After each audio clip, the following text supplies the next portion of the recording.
Hey toy collectors, welcome to another super exciting, outrageous toy review. Today, Baby Skeletor and I are taking a look at the Masters of the Universe Origins, Teela. I love this artwork that they're creating for the back of these. Check out the old style mini comic, Randor Marlena. The back of her package just tells you that she can hold accessories and be posed.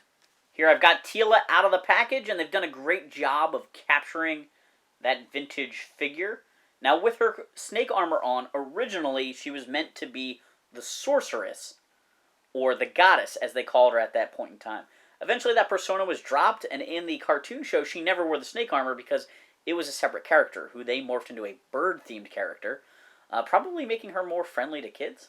So when you pop that armor off, then she's transformed into Teela, or is a separate action figure of Teela, was the initial thought for the brand before they really developed the whole thing.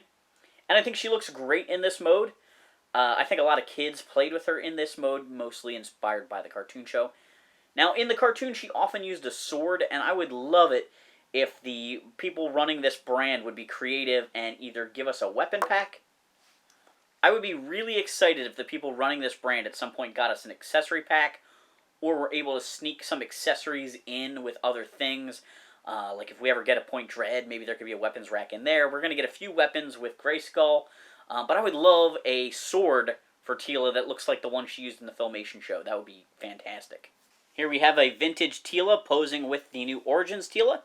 I really like that the new Teela has a much stronger resemblance to the Filmation character, with the more pronounced tiara and just general face structure. This figure is so amazing compared to the vintage Teela.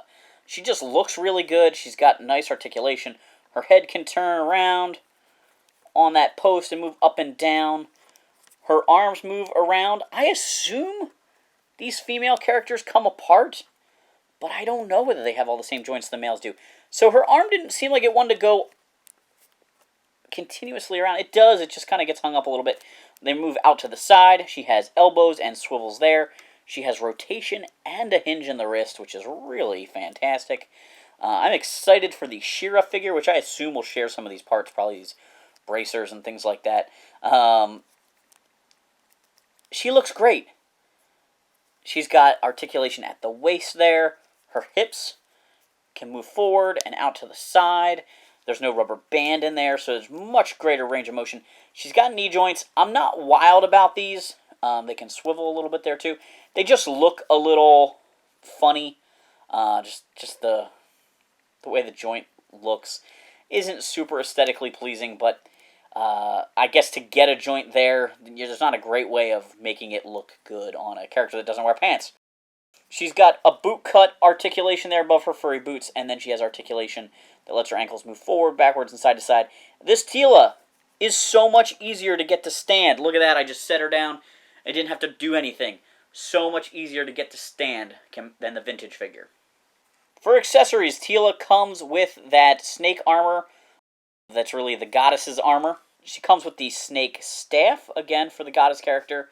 And she also comes with a shield, which I like to think is Teela's weapon instead of the goddess's, but really maybe all the accessories go to the goddess. If this line catches on and sticks around, it'd be great if they released a long-haired blonde Teela figure like we saw in some of those early mini-comics. That could be a fun variant for this character as well. Every figure in the wave comes with a mini-comic here, which is a great way to sell the kids on the brand. It's kind of a shame that it's always the same mini-comic,